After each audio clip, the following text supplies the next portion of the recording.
Most people grow up believing that meditation is something completely harmless, something associated only with peaceful music, calm breathing, emotional balance, and mental clarity. But what almost nobody stops to question is the possibility that meditation also has a hidden side capable of triggering panic attacks, emotional breakdowns, identity crises, psychological instability, and in extreme situations, even complete mental collapse in people who were never prepared for the intensity of what they were about to experience. At first, this sounds exaggerated, dramatic, or even impossible to believe, which is exactly why so many people ignore the warning signs before things begin to spiral.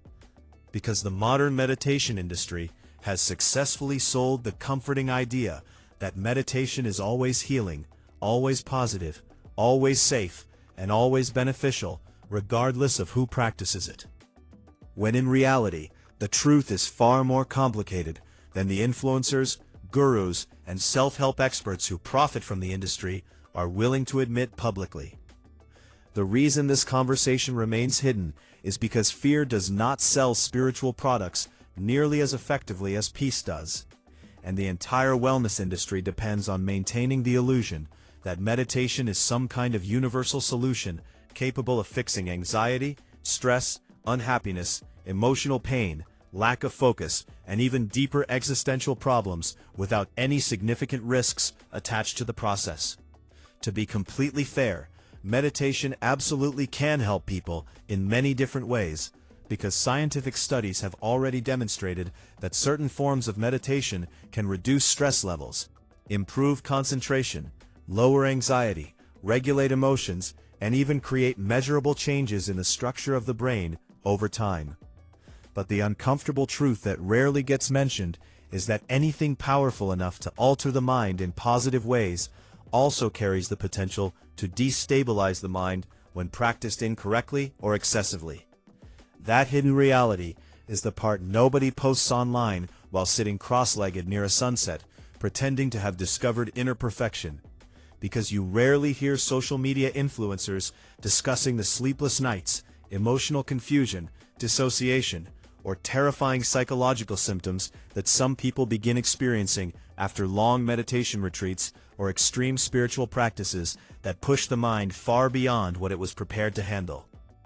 Instead, people are constantly exposed to simplistic phrases repeated over and over again like let go, detach from the ego, awaken your higher consciousness, and surrender to the universe. But almost nobody pauses to ask the obvious question about what actually happens when a person detaches too much from reality, from emotion, and from the normal psychological structure that keeps human beings emotionally grounded in everyday life. This is where meditation can become dangerous for certain individuals, especially because many modern spiritual communities completely ignore the fact that meditation was never originally created merely as a relaxation technique designed to help stressed office workers feel calmer after a difficult day, but instead was often developed as an intense spiritual discipline capable of dismantling the ego, confronting suffering directly, and radically transforming perception itself. Historically, monks and spiritual practitioners spent years preparing psychologically, emotionally, and physically before engaging in deeper forms of meditation, because these practices were understood to be powerful enough to destabilize people who lacked the proper guidance, discipline, emotional maturity, or supportive environment necessary to navigate such intense internal experiences safely. Today, the situation looks completely different, because someone can watch a few motivational videos online about enlightenment, ego death, or higher consciousness, and suddenly decide to isolate themselves in silence for days while attempting advanced meditation techniques they barely understand, all without supervision, preparation, or any real awareness of the possible psychological consequences waiting beneath the surface. One of the biggest lies promoted within modern self-help culture is the comforting idea that silence automatically heals emotional wounds, when in reality, silence often amplifies unresolved pain that people have spent years distracting themselves from through constant stimulation, entertainment, work, relationships, social media, music, or endless digital noise designed to prevent them from confronting their own minds directly. Meditation strips away those distractions, and when the external noise finally disappears, the mind begins forcing buried emotions, fears, memories, and insecurities to the surface with an intensity many people are emotionally unprepared to handle, which can sometimes create healing, but can also create overwhelming psychological chaos for individuals carrying unresolved trauma or emotional instability. Imagine placing someone alone in a quiet room with thoughts they have spent 10 years trying to escape through distraction, avoidance, or emotional suppression. Because for some people that silence eventually creates clarity and peace, while for others it simply makes internal suffering louder, sharper, and impossible to ignore any longer. Researchers and psychologists have already documented cases in which intensive meditation practices triggered anxiety disorders, derealization, depersonalization, emotional instability, hallucinations, and even psychotic episodes in psychologically vulnerable individuals. Yet despite these documented experiences, the mainstream wellness industry continues pretending meditation is universally safe for everyone, regardless of mental health history or emotional condition. This truth remains hidden, is because simplicity sells better than complexity. And phrases like "meditation changed my life forever" are far easier to market than honest stories about people whose unresolved trauma intensified dramatically after prolonged meditation practices forced them into emotional territory they were never psychologically prepared to face. This creates a dangerous illusion, where countless people begin believing meditation is a magical shortcut, capable of instantly dissolving suffering, healing emotional wounds, and unlocking happiness, without understanding that buried pain does not disappear simply because someone closes their eyes and focuses on breathing for long enough periods of time. Sometimes, meditation acts less like a cure and more like an excavation process that pulls unresolved emotional material to the surface before the individual possesses the emotional tools necessary to process it safely. And that moment often becomes terrifying, precisely because nobody warned them such experiences were possible in the first place. One of the strangest and most frightening symptoms some individuals experience after intense meditation is depersonalization, a condition where people begin feeling disconnected from themselves, as if they are watching their own lives from outside their bodies. While emotions become distant, reality feels dreamlike, and everyday experiences suddenly lose their normal sense of familiarity and emotional connection. Ironically, certain spiritual communities mistakenly interpret these symptoms as signs of enlightenment or spiritual awakening, which becomes incredibly dangerous because psychological distress can easily be romanticized as transcendence when people are desperate to believe their suffering has some kind of higher spiritual meaning attached to it. When someone says they no longer feel connected to their identity, or that reality itself feels unreal, they are often told by online spiritual communities that they are transcending the ego or awakening to higher consciousness, when in some cases, what they are actually experiencing is dissociation, emotional fragmentation, or psychological instability, rather than wisdom or enlightenment. This confusion between spiritual growth and mental distress can seriously damage people because it encourages them to continue pushing deeper into destabilizing practices instead of grounding themselves emotionally and seeking proper psychological support when necessary. Meditation is not merely a relaxation exercise, because at deeper levels, it alters perception itself. And altering perception without preparation, supervision, emotional stability, or proper understanding can become psychologically risky in ways most people completely underestimate before they begin experimenting with advanced spiritual practices. Modern spirituality often encourages people to dismantle their sense of self before they have even built a stable emotional foundation capable of supporting such experiences. And when their minds begin unraveling, they frequently assume they are failing spiritually instead of recognizing that their psychological balance may genuinely be deteriorating. Another dark side of meditation nobody discusses openly is emotional suppression disguised as spiritual maturity. Because many people begin convincing themselves they have transcended emotions entirely, when in reality they have simply disconnected emotionally from life, relationships, vulnerability, and authentic human experience. Real healing does not mean becoming emotionally numb or detached from reality, because true emotional growth involves learning how to experience emotions fully without becoming controlled by them, which is completely different from shutting emotions down entirely under the label of spiritual enlightenment. Some meditation communities unintentionally promote detachment so extreme that people begin losing interest in relationships, ambition, creativity, personality, and ordinary human experiences because everything starts being labeled as illusion, attachment, ego, or low consciousness, which can gradually disconnect individuals from the richness and meaning of real life itself. At first, this philosophy sounds profound and intellectually attractive, but eventually, an important question emerges about whether a practice that makes someone feel less emotionally alive is truly wisdom or simply another form of escape disguised as spirituality. Modern spirituality frequently presents transcendence as something superior to ordinary humanity, almost as if feeling grief, love, fear, excitement, passion, or emotional vulnerability somehow represents lower consciousness rather than essential parts of the human experience itself. Human beings are meant to feel deeply, connect deeply, love deeply, and suffer deeply at times.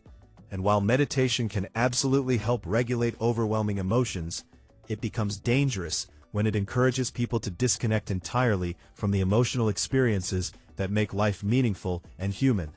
There is also a side of meditation addiction that almost nobody talks about publicly, because some individuals become obsessed with chasing mystical experiences, blissful emotional states, ego dissolution, transcendence, or altered states of consciousness in the same way other people become addicted to substances, gambling, or escapism.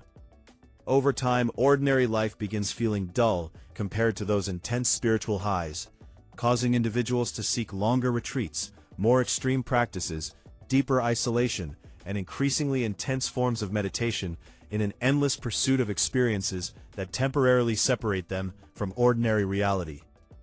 At that stage, meditation stops functioning as a healthy tool for balance and starts becoming escapism wrapped in spiritual language. Yet society rarely criticizes this behavior because it appears healthy and enlightened from the outside rather than destructive.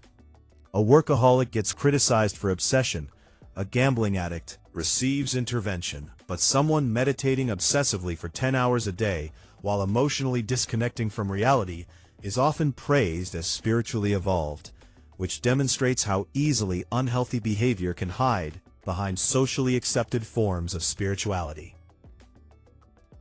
The business side of spirituality also plays a major role in sustaining these dangerous illusions, because meditation has become a massive industry involving apps, retreats, online courses, luxury experiences, coaching programs, and self-proclaimed gurus, all profiting from selling transformation, awakening, and inner peace to emotionally vulnerable audiences searching for meaning. Very few of these businesses openly discuss psychological screening, emotional risks, or the possibility that intensive meditation practices may not be suitable for every individual, regardless of their mental health history, emotional condition, or psychological stability. If a fitness trainer ignored serious medical conditions before pushing someone into extreme physical training, people would consider that deeply irresponsible. Yet in spirituality, almost anyone is encouraged to dive into advanced meditation practices without proper evaluation or support systems in place. Certain meditation retreats involve extended silence, emotional isolation, sleep deprivation, sensory reduction, and many hours of inward focus every single day, all of which can significantly affect perception, emotional regulation, and psychological stability depending on the individual involved. Former meditation teachers have described witnessing students experience emotional breakdowns, panic, confusion, and psychological distress during retreats. while instructors framed these experiences as spiritual purification or necessary stages of awakening, instead of recognizing that some participants were genuinely overwhelmed and emotionally destabilized. This becomes especially dangerous because people trapped inside these environments often feel afraid to stop participating, since leaving the practice may appear like spiritual failure, weakness, or resistance to growth in the eyes of the community surrounding them. Social pressure inside spiritual groups can become extremely powerful because nobody wants to admit meditation harmed them. After investing years of identity, time, money, and emotional energy into the belief that the practice was leading them toward enlightenment or healing. Some people remain silent about negative experiences, while others convince themselves their suffering is spiritually necessary, which allows psychologically harmful environments to continue operating without accountability or honest public discussion. Not every meditation teacher possesses wisdom, psychological understanding, or ethical responsibility, because some individuals project certainty and spiritual authority they absolutely do not deserve, while followers stop questioning them simply because they appear calm, confident, or enlightened on the surface. History contains countless examples of charismatic spiritual leaders manipulating vulnerable people emotionally, psychologically, financially, and socially by convincing followers they possess higher consciousness unavailable to ordinary individuals, which makes criticism appear ignorant rather than reasonable. Social media has amplified this problem dramatically because now almost anyone can create an aesthetic online identity involving soft music, vague philosophical quotes, calming visuals, and confident spiritual advice, while presenting themselves as enlightened authorities despite possessing little genuine understanding of psychology or mental health. This becomes especially persuasive for emotionally lost individuals searching desperately for certainty, healing, purpose, or relief from suffering, because spirituality often promises absolute answers in a world filled with uncertainty and emotional pain. The idea of eliminating suffering entirely sounds deeply attractive, but any philosophy claiming to erase pain completely should immediately raise suspicion, because suffering itself can carry meaning, wisdom, protection, growth, and emotional depth when approached honestly rather than avoided completely. Psychologists even use the term spiritual bypassing to describe situations where people use spiritual ideas, meditation, or philosophical concepts to avoid confronting unresolved emotional wounds, accountability, communication problems, or painful aspects of reality they do not want to face directly. This happens constantly when people meditate instead of communicating honestly in relationships, talk about energy and vibration instead of setting boundaries, or hide behind spiritual language, rather than taking responsibility for their emotional behavior and personal growth. That is not genuine wisdom, because true emotional maturity requires direct engagement with reality, instead of escaping from discomfort through abstract spiritual concepts that sound profound, while avoiding the actual work of healing and self-awareness. Perhaps the darkest aspect of all this is the loneliness many individuals experience when meditation destabilizes them psychologically. Because after being told repeatedly that meditation is universally healing, they often feel ashamed, confused, isolated, and broken when the experience begins producing fear instead of peace. Some people search desperately online for answers, only to encounter communities encouraging them to surrender deeper into practices that may already be intensifying their distress rather than helping them regain psychological balance and emotional grounding. There are individuals who spend months or years recovering emotionally from extreme spiritual practices, but those stories rarely become popular online because caution does not sell nearly as effectively as transformation, awakening, and inspirational narratives about enlightenment. Meditation itself is not inherently evil or harmful, because the real problem lies in the mythology surrounding it, specifically the dangerous belief that meditation is universally safe, universally healing, and universally beneficial, regardless of the person practicing it or the intensity of the techniques involved. No psychological tool powerful enough to alter consciousness should ever be treated casually, because even therapy, exercise, medication, and emotional growth processes can destabilize individuals temporarily under certain conditions. And meditation is no exception simply because it appears peaceful externally.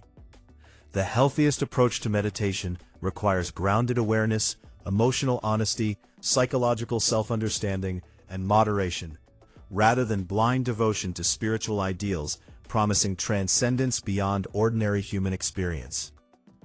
Healthy meditation should make people more present in life, more emotionally aware, more connected to others, and more capable of engaging with reality honestly, instead of making them emotionally numb, detached, isolated, or disconnected from ordinary human experiences. If a spiritual practice begins damaging someone's ability to function normally, maintain relationships, feel emotionally connected, work effectively, or remain psychologically grounded, then something has clearly gone wrong, regardless of how enlightened the practice sounds philosophically. One of the biggest truths most gurus rarely admit publicly is that a calm mind is not automatically a healthy mind. Because some individuals become calm through genuine healing, while others become calm because they emotionally shut down completely. And externally, those two states can appear almost identical despite being psychologically opposite internally. Real peace remains emotionally alive, connected, flexible, and deeply human rather than cold, empty, detached, or disconnected from reality itself. Because genuine wisdom does not erase humanity, but instead deepens a person's capacity to experience life honestly and fully. Perhaps the greatest misunderstanding in modern spirituality is the belief that enlightenment means escaping ordinary human experience entirely, when maybe true maturity actually involves learning how to live fully within uncertainty, love, grief, fear, joy, and emotional vulnerability, without constantly needing to escape from those experiences. Meditation can absolutely help people move toward that kind of grounded awareness when approached carefully and honestly. But it becomes dangerous when treated as a magical escape from pain, identity, emotional responsibility, or the complexity of being human. The darkest side of meditation is not necessarily the practice itself, but rather the illusion that spiritual awakening somehow makes people untouchable, invulnerable, immune to suffering, or superior to ordinary human emotional struggles. Because that illusion can destroy people psychologically while convincing them they are evolving spiritually. The wisest individuals are often far more grounded, emotionally honest, balanced, self-aware, and connected to reality than the dramatic spiritual personas constantly promoted online through aesthetic performances of enlightenment and transcendence. True wisdom does not require pretending to float above humanity, because genuine emotional maturity allows people to engage deeply with life itself, rather than escaping into fantasies of perfection, ego death, or emotional detachment from reality. Meditation can absolutely remain a valuable tool for awareness, emotional regulation, and personal growth, but tools are supposed to serve human life rather than replace it entirely. And the moment spirituality begins pulling someone away from reality, instead of helping them navigate reality more honestly, that is the moment they need to pause and ask themselves whether they are truly becoming more conscious or simply becoming better at escaping.